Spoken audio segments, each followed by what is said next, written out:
makes a million mistakes. This is Millie. Whatever she does, she makes mistakes. She pours milk, but misses the glass.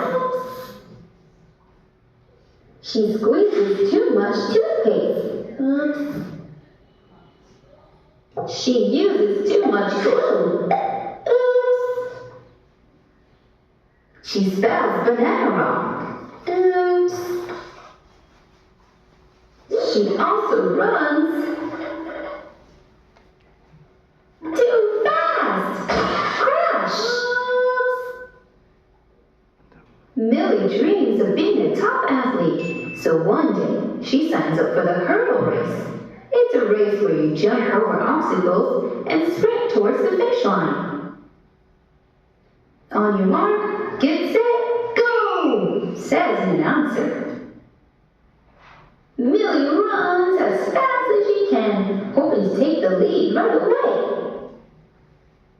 But Millie makes a mistake. She forgets to jump and ends up breaking the hurdle. Bang! She breaks the second hurdle. Crash! And the third. Bang! Crack! Snap! Oh my! She has no idea. Jump, Millie, jump! Mom explains from the sideline, jumping up and down herself. Millie finally jumps. Whoops! She lands on her face. She jumps again. Ouch! She lands on her bum. Millie is making a million mistakes.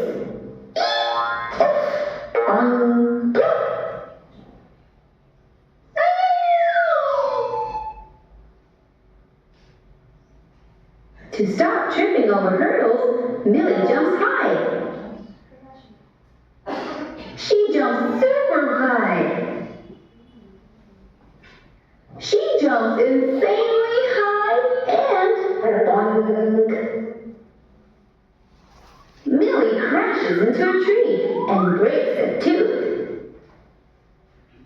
Well, this is embarrassing, she thinks to herself. I'm a top athlete, all right. Top of a tree, that is. I'll just hide up here with a bunch of cats. Someone get me down. Okay, Millie, breathe. Millie calms herself. I am strong. I am unstoppable. I can figure this out. Millie toughens up and looks her way down. Jump! No, that's gonna hurt. Climb? No, that's gonna scrape my knees. Aha! There's a kite. I can use it like a parachute. But the kite is on the other side. To reach it, she needs something really long. Millie comes up with a brilliant idea. She uses her shoelaces to tie branches together. It's time to test out her super long stick. Millie reaches for the kite. Yes, it works! Down she goes with a bunch of cats. Where were you? Asks Mom when Millie returned home. Long story, Mom, but I'm gonna go, replies Millie. Where are you going now? Asks Mom. I'm going to be the best athlete ever. Millie is determined to be the best athlete ever. She practices her jumping skills. Not too low. Whoa, not too high. Not too close to an obstacle. Not too far from it, just the perfect height. This time, Millie feels much more prepared. She decides to try again. On your mark, get set, go! She jumps over the first hurdle. She jumps over the second hurdle. She jumps over the fourth and the fifth hurdle. Millie is controlling her jumps very well, just like in practice. Soon she's in the lead. Boing, boing, boing, boing, boing. Millie can see the finish line. Can she do it? Can she do it? Yes! Millie sprints across the finish line and wins the race. Millie is very happy and proud of herself. Her practice has paid off. By turning mistakes into lessons and hard work, she has succeeded. Millie now fully embraces her mistakes because they have made her tougher and more resilient. Meow! More friends, stop! Don't worry, I'll get them down. Whoops! Mistakes aren't so bad after all.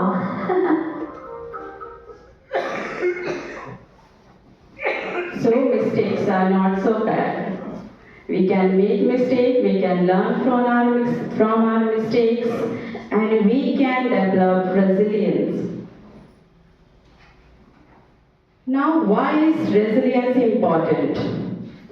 There is negative outcomes and positive outcomes. Why resilience is important? Anyone can say? Yeah. If we will not fall down, we cannot get up. And we cannot learn. When I was small, I was in Bokaro Cardinal School. That time our sister used to tell, every day she used to tell, गिरोगे तो उठोगे, उठोगे तो संभलोगे तो सीखोगे. She is the Hindi teacher, okay. She is sister, but she is the Hindi teacher, and she used to tell us that कि जब तक तुम गिरोगे नहीं, उठोगे नहीं तो सीखोगे नहीं, और सीखोगे नहीं तो तुम्हें कभी भी अनुभव नहीं होगा कि कब क्या करना है. So resilience is very important for the life. Yes, very good. So, it's time for you.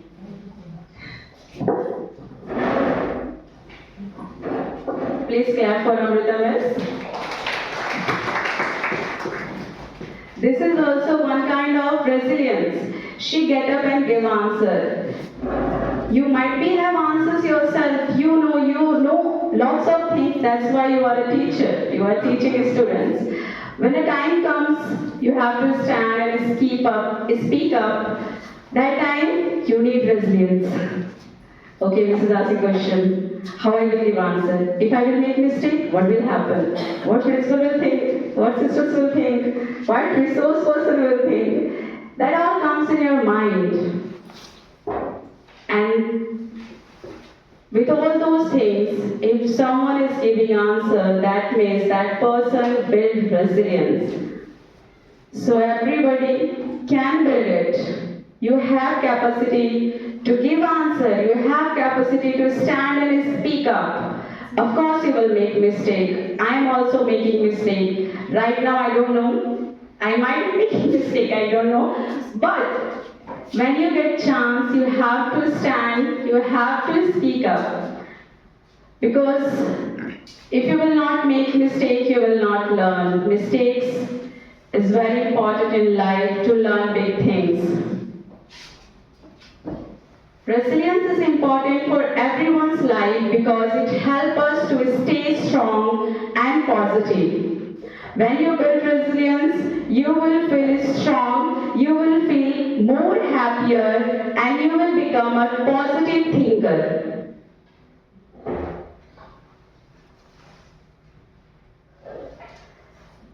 Now here is given 4 factors of building resilience.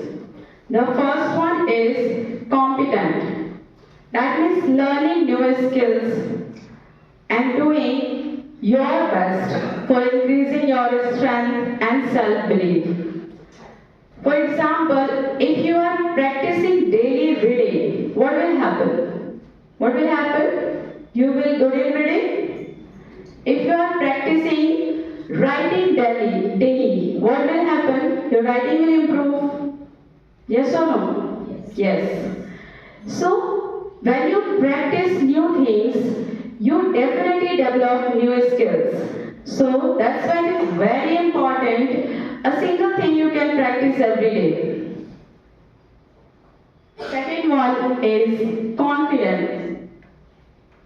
Confidence is very important for our life because confidence boosts your positive thoughts. When you feel confident, you will get the positive energy inside you. Fourth one is connection. Third one is connection. You have to connect yourself with other people. If you will have connections, then you will have people with whom you can share your sorrows, you can share your happiness. If you are facing any difficulties, challenges in your life, so you need some person to whom you will share those things.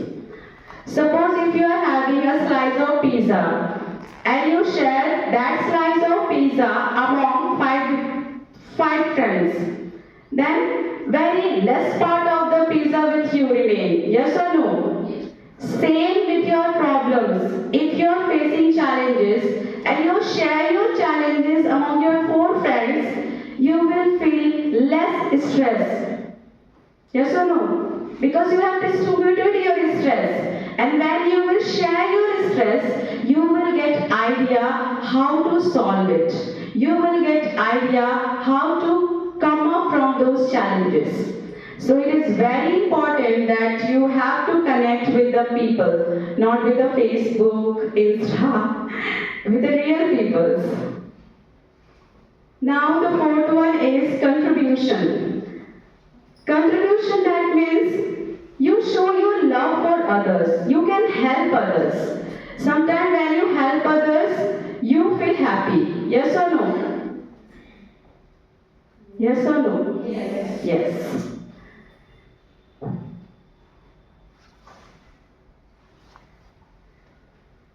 Building resilience in children and teens. Giving kids roots and wings. What is the meaning of roots? Anyone can say? Roots. That is giving roots to kids and wings. Roots means base. Value. You can teach them value. That what is right, what is wrong, what you supposed not to do, how you behave with elders, how you behave with your schoolmates, classmates, with your teachers. That is the root what we can give to the students. And wings, you give them chance to make mistake. Okay, you have made wrong project, then it's fine. You will make it again. Again, you can check or you can give 5 marks. If they come with the project and you find that this project is not proper, you can give that child a chance. Okay, 2 days I am giving you. Again you will make and you will bring this one. Definitely, child will do similar things twice. Then he will build resilience that yes, I can do it. Miss has given me chance. So that positive outcomes you will see in the child. So give freedom to the child.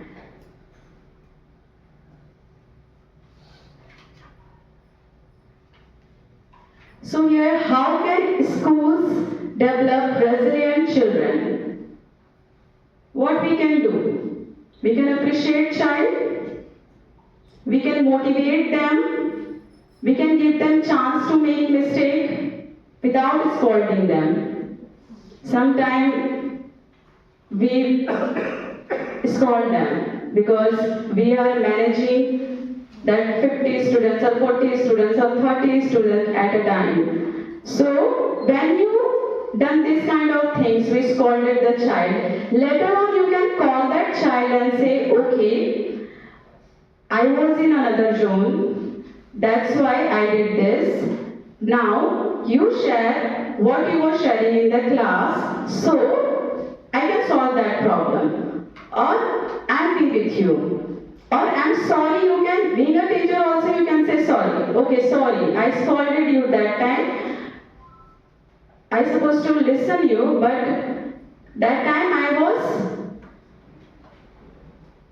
not listen you, or I was busy in other work, I was taking attendance, or I was doing some other work. So sorry for that. Now I have free time, so I can listen you. You can share your problems with me. So break तो बनता है definitely you will get the break.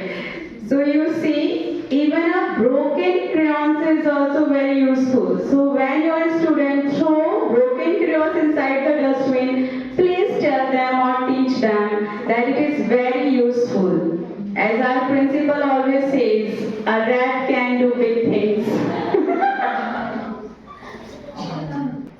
This is topic for you. Please see it. It is so beautiful.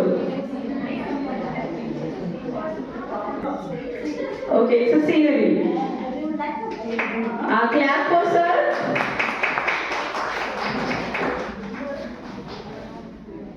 Now you can paste this drawing in your class, and you can explain this to your students also, that you made it with the broken crayons.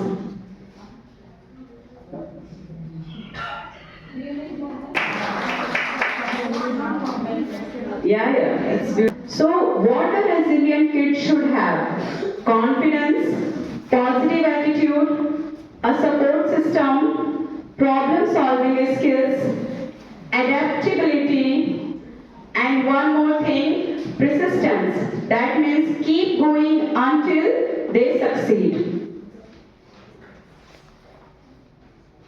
And at last, I have one video for you all, how you can make yourself calm. Have you ever felt angry at someone's words? Maybe a friend insulted you. Maybe your boss shouted at you. Or maybe someone ignored your message and your whole mood changed. But here's the truth. No one can make you angry unless you allow them to. Once there was a man who got angry at everything and everyone, but one meeting changed his entire life. This is his story, and maybe it's yours too.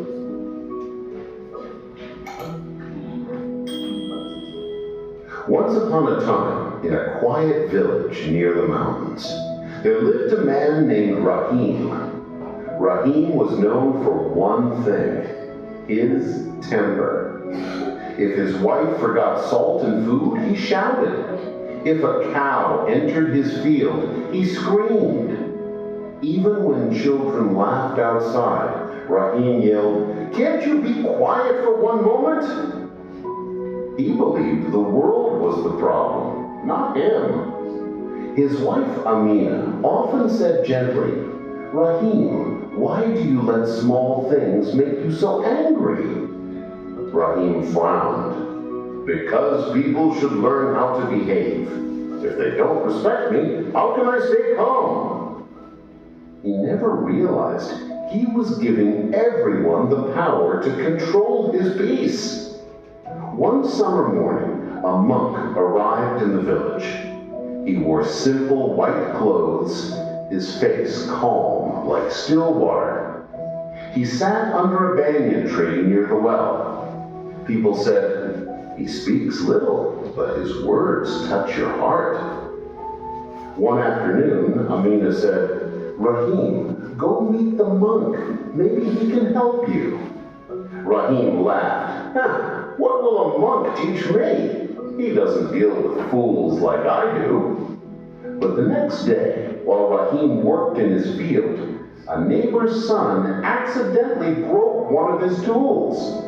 Rahim lost control. He shouted so loudly that even the birds flew away. The boy ran home crying. That evening, Rahim sat alone, his chest still burning. "Why do I always end up feeling worse after shouting?" he whispered. That night, he couldn't sleep. Before sunrise, he walked toward the banyan tree. The monk sat quietly, eyes closed, listening to the birds. Rahim stood there, unsure how to begin. Finally, he said, "Monk, I'm tired. People make me mad and I can't control myself." The monk opened his eyes and smiled softly. "Sit down, my friend." He asked, "When someone makes you angry, how long does it stay?" Rahim thought. "Sometimes an hour, sometimes a whole day." "And when the anger fades, how do you feel?" Rahim sighed. "Empty, sad, tired." The monk nodded. "Exactly, because anger burns the one who holds it, not the one it's aimed at." He picked up a cup of water. "This water is calm now, but if I shake it, you can't see your reflection. The same happens with your mind.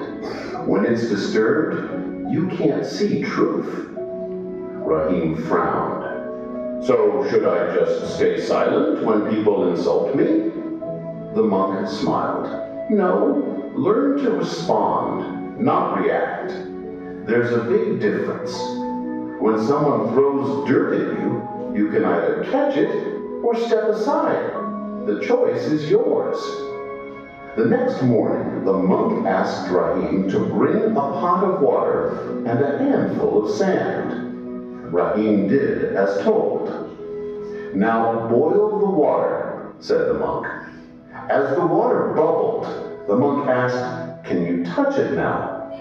Rahim replied, "Of course not. It's too hot." The monk smiled. "That's anger. When emotions boil, you can't touch peace." Then he dropped a spoonful of sand into the pot. "The sand makes the water dirty. That's your mind when you react." He poured the water into a bowl. After a while, the sand settled and the water became clear again. "This," said the monk, "is what happens when you stop reacting. Your mind settles. You see life clearly again." Rahim sat silently. He realized all these years he had been boiling his own water. For the next few days, Rahim practiced staying calm. When someone annoyed him, he took a deep breath and remembered the monk's words. "Step aside. Don't catch the dirt." At first, it was hard. His old habits fought back. One afternoon, a merchant tried to cheat him at the market. Rahim's blood boiled. He wanted to shout, but stopped. He breathed slowly and said, "I'll buy what I need from someone honest." He walked away. The merchant was shocked. For the first time, Rahim didn't argue, and strangely, he felt peaceful. That night, he slept like a child. But change always needs a test. One morning, as Rahim walked through the village, some young men mocked him. "Look, the angry man has become a saint," they laughed. Rahim felt the heat rise again. His fists tightened. His mind screamed, "Show them who you are!" But then he heard the monk's voice in his head. "When you react, you give your power away." Rahim stopped walking, smiled, and said, "You're right. I used to get angry, but now I'm learning something better." His calmness confused them. One asked, "How can you stay calm when we insult you?" Rahim replied, "When someone offers you poison, you don't have to drink it." The group fell silent. Rahim walked away with peace in his heart. Weeks passed. Rahim's wife noticed the change. He no longer shouted at children. He smiled more. Even when things went wrong, he stayed calm. One morning, Rahim returned to the banyan tree. He bowed and said, "Master, I've learned something valuable. People didn't make me angry. It was my own mind. Now I understand I can choose peace instead of pain. The monk smiled. You've learned well, Rahim. Life will always test you, but every time you stay calm, you grow stronger inside. Rahim